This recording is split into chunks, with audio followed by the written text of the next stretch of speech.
My sister lied about selling her jewelry to help me start my business. Turns out, she was secretly mocking me to her friends for begging her for help. When I think about the beginning of this story, I always come back to that one afternoon on the patio of my sister's house in Charlotte. It was sunny, too warm for September, and I remember the scent of her expensive lavender candles wafting from the living room windows. Natalie had her trademark glass of Sauvignon Blanc in hand, one leg crossed elegantly over the other, and I was exhausted. Emotionally drained, financially strapped, and utterly hopeful that I could convince her to help me launch something that mattered. I had just finalized my divorce 3 months earlier. Martin and I had been together for almost 17 years. No cheating, no massive wrongdoings, just years of detachment that finally ate away any remaining intimacy or warmth. The divorce was civil in court but emotionally gutting. By the end, I walked away with Ava, my teenage daughter, and not much else. No retirement savings, no home. Martin had been smart about keeping most assets tied up in real estate and non-liquid investments. I didn't fight hard. I just wanted out. So there I was, 42 years old, a single mom again, renting a 2-bedroom bungalow in West Asheville and sitting on an idea I'd been carrying for years: Rooted Nest, a small, sustainable home goods shop featuring local artisans, eco-conscious products, and home decor that actually meant something. I had the plan, the passion, and even a few vendors lined up. What I didn't have was capital. I needed $15,000 to get started. I had 5. Natalie seemed like a natural person to turn to. She and her husband, Douglas, were child-free, living in a renovated brick colonial with high-end furniture and framed Hermes scarves on the wall. I never felt jealous of her life, just different. She was always pulled together, always composed, always knew the right kind of wine and the right kind of Pilates instructor. But we had shared a childhood.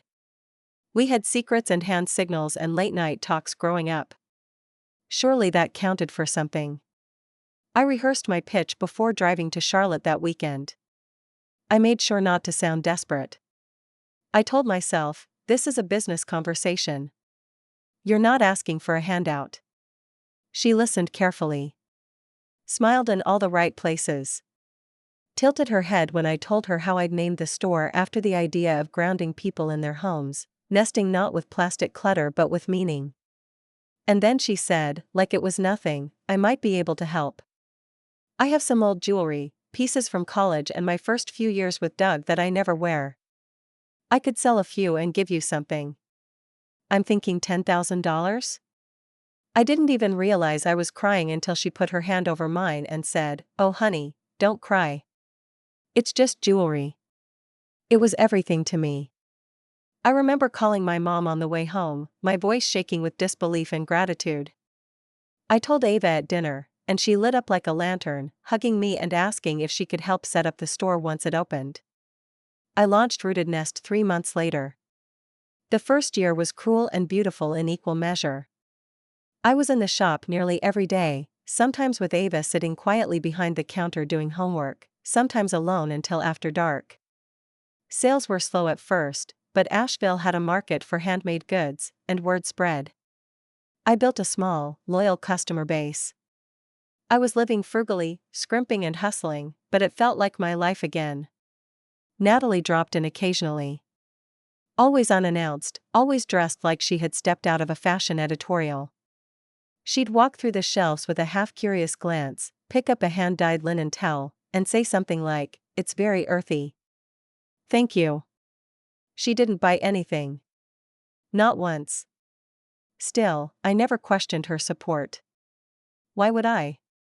Until one day, at a family dinner at our parents' house, my mother brought up the store's 1-year anniversary. "I can't believe it's been a year since Miranda opened Rooted Nest. I'm just so proud of you. And Natalie, what a wonderful thing you did to help her get started." Natalie smiled at her plate and said, "Oh please. I sold a few old pieces I never wore. It wasn't like I cashed in my wedding ring."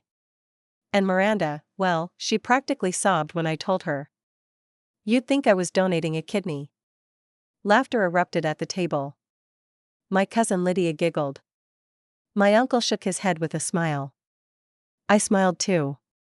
But it was the kind of smile that held everything back, the shame, the rage, the realization that I had misjudged her. Still, I said nothing. Not then. Not even later. I convinced myself she hadn't meant it cruelly. That it was just her way of lightening the mood.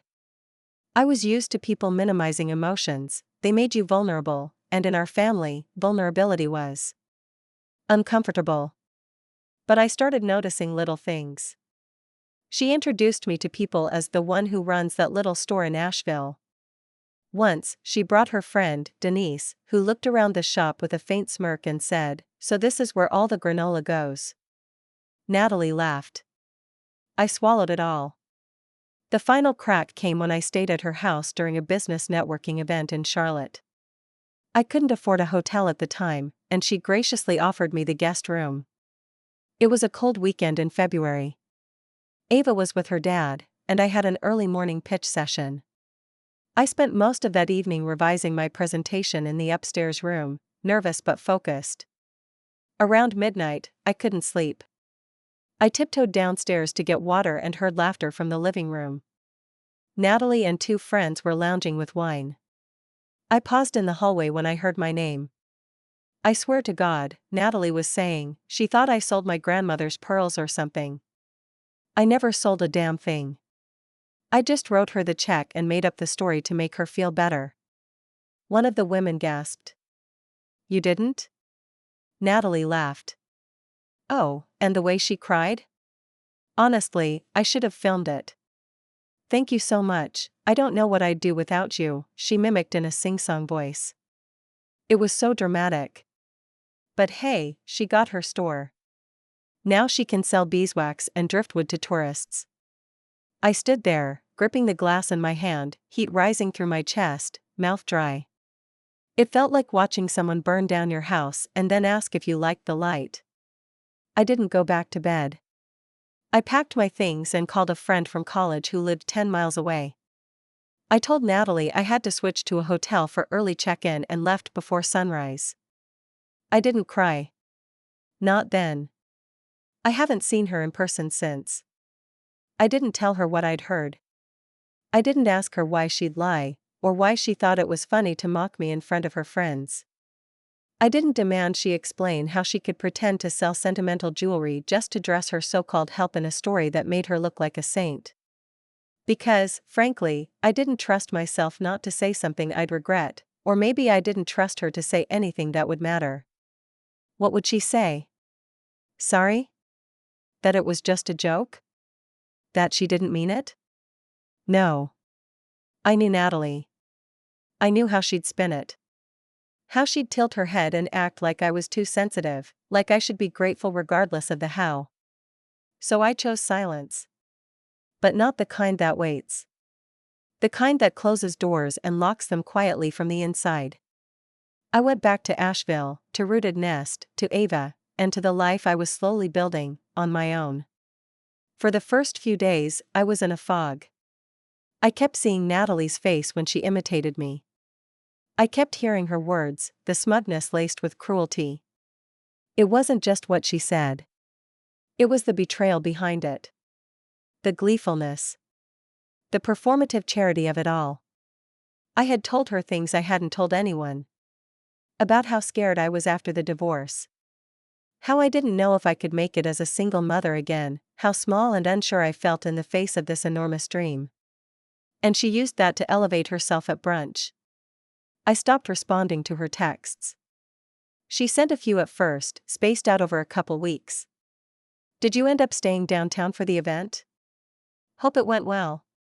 Heard from Mom that Rooted Nest made the spring artisan list? That's amazing. Everything okay? You've been a bit MIA. Let me know if I did something?" That one almost got me. Almost.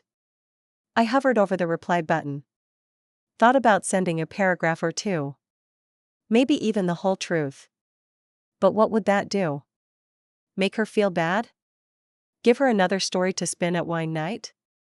No. I just archived it. Ava noticed.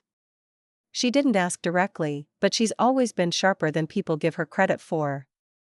One night, she said while cleaning up after dinner, "Are we going to Aunt Natalie's for Easter?" "No," I said, maybe too quickly. "We'll do something here. Just us." She nodded. Didn't push. I think she knew. Life continued, because it has to. The store began to stabilize. I joined a women's business collective and even got invited to speak at a regional summit. I found myself surrounded by women, many of them older, some divorced, some single, some widowed, who all knew what it was like to start over. No one pitied me. No one performed generosity. They just showed up. With advice. With referrals. With honest encouragement. I started getting recognition in local papers. A write-up in Mountain Express, an interview on a small radio station. Then came an unexpected bump in revenue when a YouTuber mentioned us in her eco-living tour video. It wasn't viral by any means, but we saw the spike in orders. Ava helped with packaging, handwritten notes, even designing a better newsletter. It became our thing. Our space. Months passed. Spring turned to summer. And I stayed distant. My mom noticed, too. During a phone call in June, she asked carefully, "Everything all right between you and Natalie?" I paused. "I just haven't felt like talking much lately," I said. Which wasn't a lie. It just wasn't the whole truth. Mom sighed. She said she hasn't heard from you. She was wondering if she did something. I stayed quiet. You two were always so close, Mom continued. You leaned on each other. She's your sister. That word. Sister. It used to mean something sacred. Built-in ally. The witness to your childhood, the one who knew where the bodies were buried and never asked why you were digging. But now? It felt flimsy. Performative. A title without the duty. I said, "I just need space, Mom. That's all." She let it go, but I knew it wasn't the last I'd hear of it. Eventually, Natalie reached out again. This time, with a voicemail. It was late July. I'd just finished closing the store, and I noticed her name flash across my screen. I let it go to voicemail. "Hey, Miranda. I don't know. I feel like something's wrong. And I miss you. I miss how we used to talk about everything. I know you've been busy, and I don't want to pressure you. I just hope we're okay. Call me when you can." I listened to it twice. Once with suspicion. Once with an ache. I missed her, too. But not the version I had heard that night. I missed the sister I thought I had. The one who sat on the edge of my bed when I had chickenpox. The one who used to draw fake tattoos on my arms with markers during summer break. That sister? I hadn't seen her in a long, long time. I didn't call back. Instead, I buried myself in the business. We expanded our online inventory. I hired a part-time employee. I took Ava on a weekend trip to Boone to explore starting a booth at a co-op market there. And somewhere between the months of effort and the slow drip of healing, I stopped feeling the sting every time I saw Natalie's name. It became just that, a name. Not a wound. Not a promise.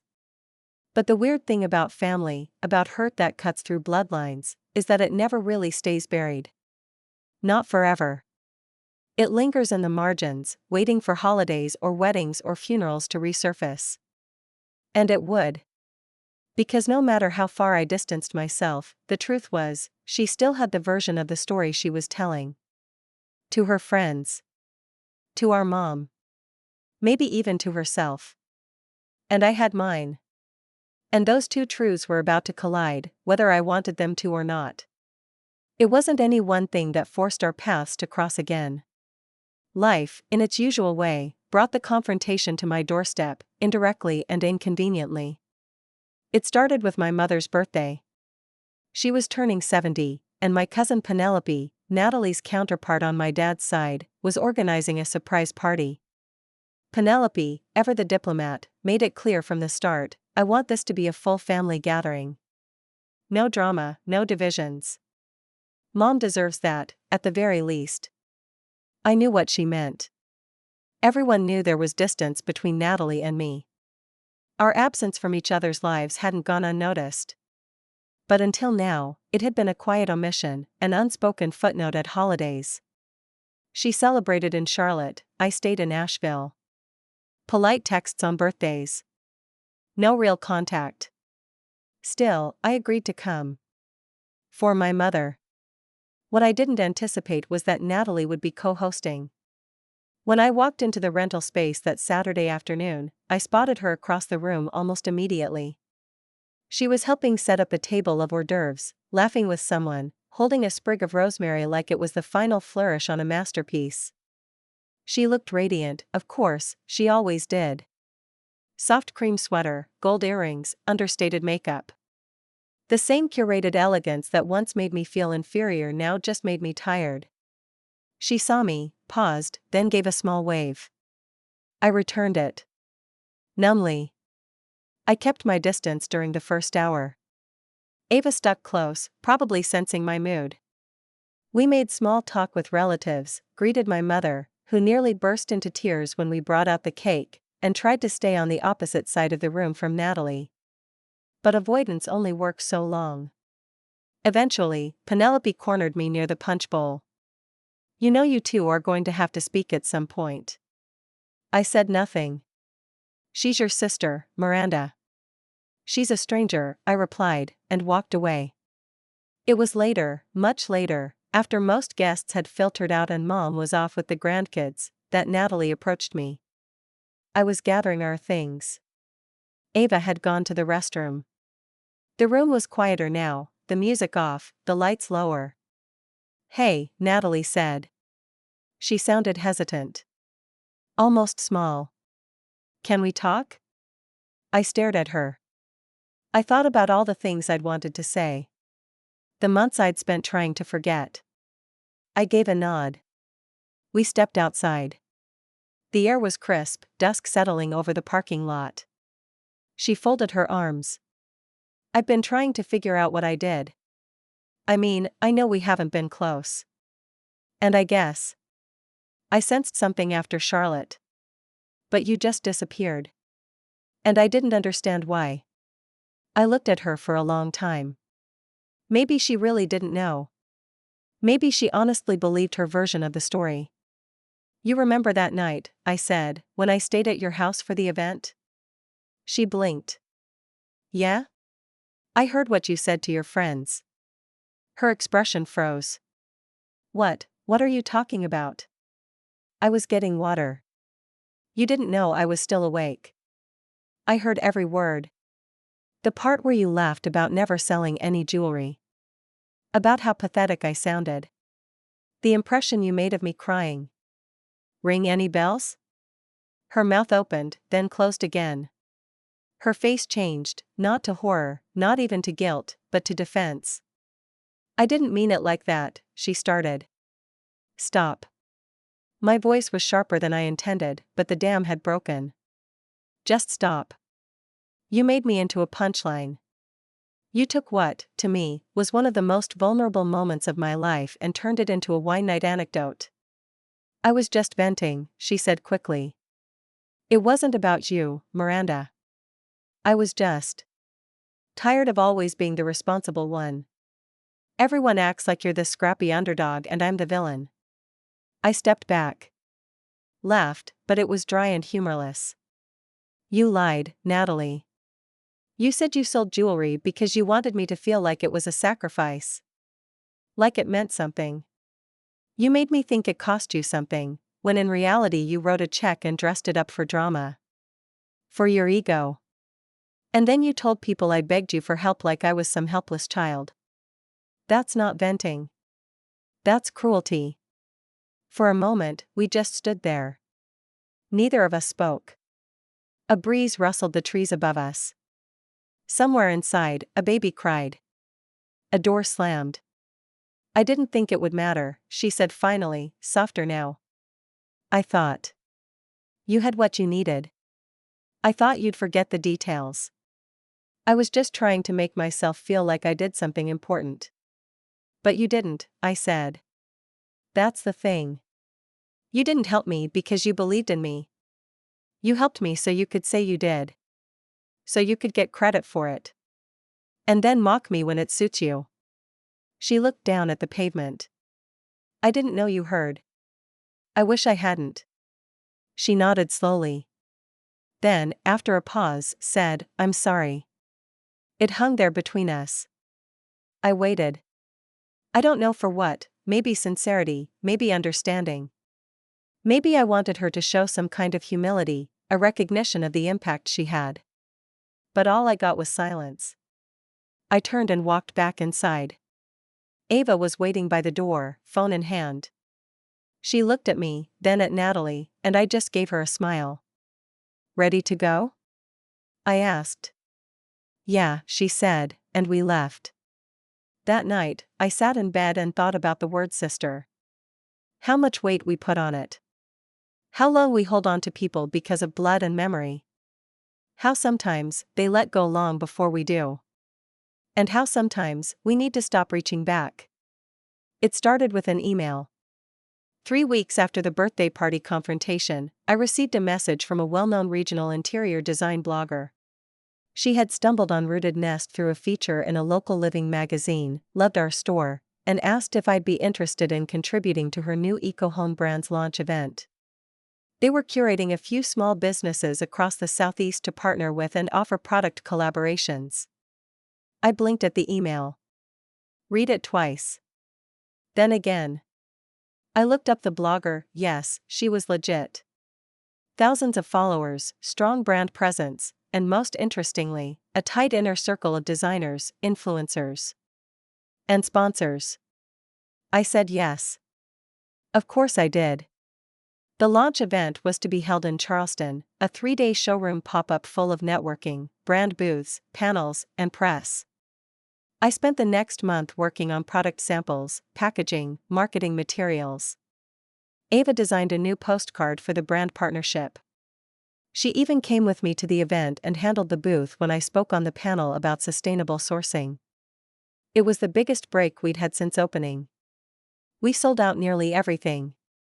But here's the twist.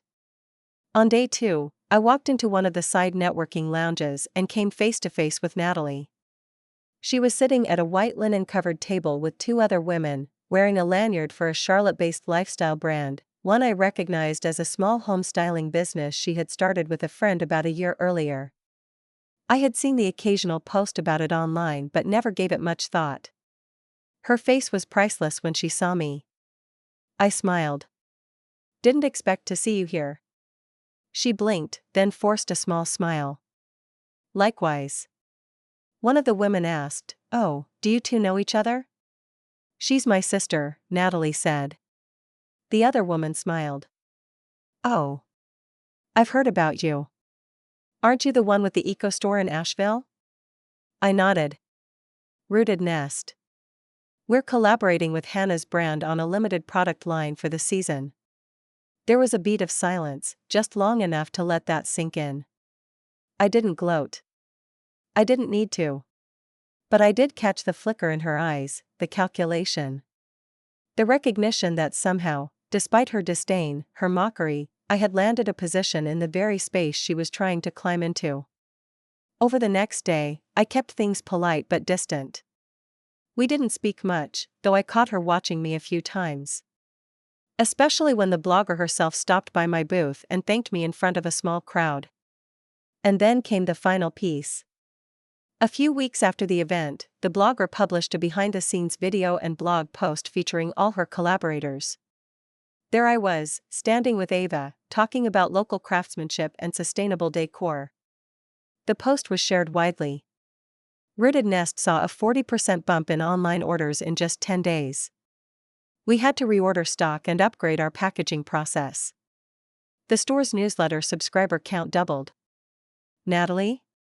Well, I know she saw it. Because shortly after the post went viral in our corner of the internet, she made her Instagram account private. Then, slowly, the lifestyle brand she was part of stopped posting altogether.